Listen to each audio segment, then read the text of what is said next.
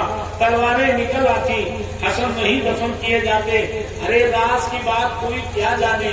جب حضرت امام حسن رضی اللہ عنہ فرمائے فاطمہ زہرا مصطفیٰ کی بارگاہ میں آئی. سبحان اللہ. فاطمہ زہرا مصطفیٰ کی بارگاہ میں آئی. کہا اے ابو جان، آپ کے بغل میں صدیق اکبر ہے، آپ کے بغل میں عمر فاروق اعظم ہے، میرا ایک بیٹا ہے وہ رہے گا کربلا میں، ایک بڑے بیٹے کو میرے بغل میں دفن کروا دیجیے تاکہ میں تسلی لیتی رہوں. میرے مصطفیٰ جان رحمت نے فاطمہ جان رحمت کے فاطمہ زہرا رضی اللہ تعالیٰ عنہ کے درخواست کو قبول فرمایا اور امام حسن کو جنت البقیع میں بھیج دیا کہ جاؤ اپنی ماں کے پاس رہو. آج امام حسن جنت البقیع میں فاطمہ زہرا کے بغل میں ہے. امام حسن کے قبر کو وہابیوں نے کھود کر کے بھیج دیا. وہابیوں نے قبر توڑ ڈالی، توڑ ڈالا. سمجھ گیا؟ آپ ذرا غور کیجئے دشمنی کی انتہا کیا ہے.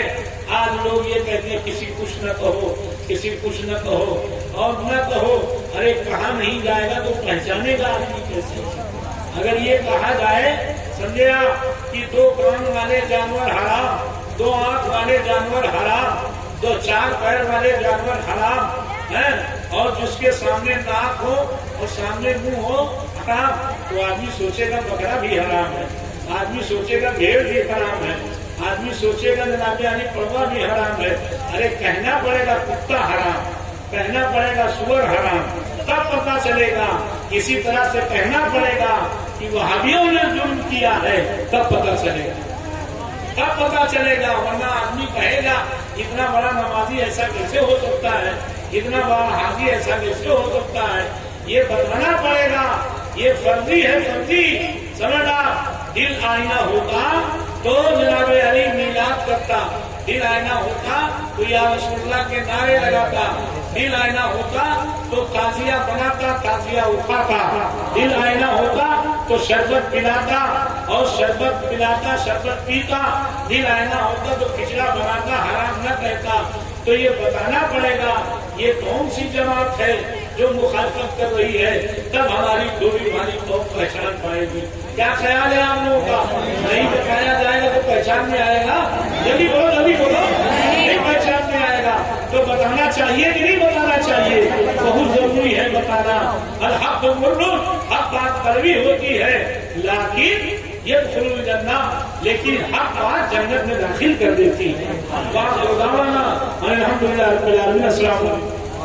حضرات گرامی، کل پیغام شہید اعظم کی 5ویں محفل کے مقرر خصوصی میں آل رسول اولاد غوث اعظم محبوب المشائخ پیر طریقت حضرت علامہ مولانا سید عبد القدیر صاحب قبلہ دامت برکاتہ قدسیہ جہاں سے تشریف لائے گے۔ صلی اللہ علیہ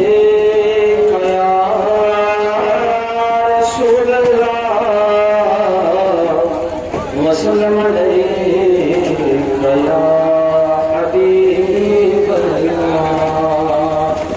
پیاسے شہید کربلا، پیاسے شہید کربلا، تم پہ درود اور سلام، شیر علی شیر خدا، شیر علی شیر خدا، تم پہ درود اور سلام، نام رسول جب لیا یاد حسین آ گئی، نام رسول جب لیا یاد حسین آ گئی، تم ہو نواز مصطفیٰ، تم ہو نواز مصطفیٰ، تم پہ درود اور سلام، پیاسے شہید کربلا، تم پہ درود اور سلام، شیر خدا کے لال ہو، بے شک ہی بے مثال ہو، شیر خدا کے لال ہو، بے شک ہی بے مثال ہو، تم سا کہاں ہے دوسرا، تم سا کہاں ہے دوسرا، تم پہ درود اور سلام، پیاسے شہید کربلا، تم پہ درود اور سلام۔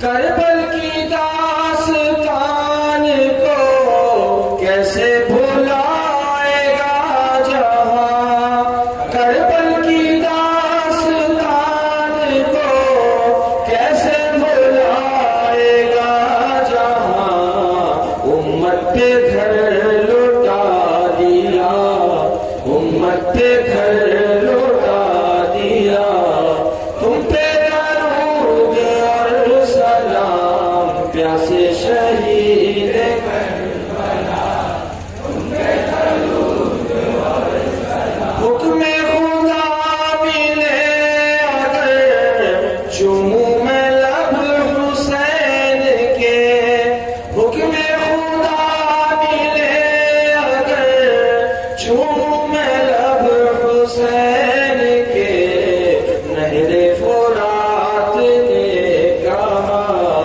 نہر فرات نے کہا، تم پہ درود اور سلام، پیاسے شہید کربلا،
الصلاة والسلام عليك يا رسول الله صلى الله عليه وآله وسلم.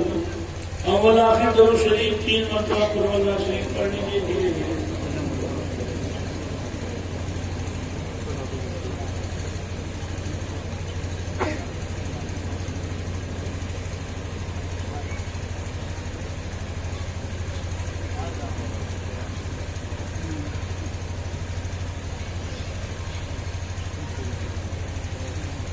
لا جناح إلا خوف عليهم ولا هم يحزنون الذين آمنوا وكانوا يتقون سبحان ربك رب العزة عما يصفون وسلام على المرسلين والحمد لله رب العالمين. اے اللہ تعالیٰ قرآن کی آیتیں سنتے پڑھی پروردگار پڑھنے میں جو لغزش ہو گئی ہو اپنی رحمت سے نبی رحمت صلی اللہ علیہ وسلم کے طفیل میں معاف فرما کر قبول فرما.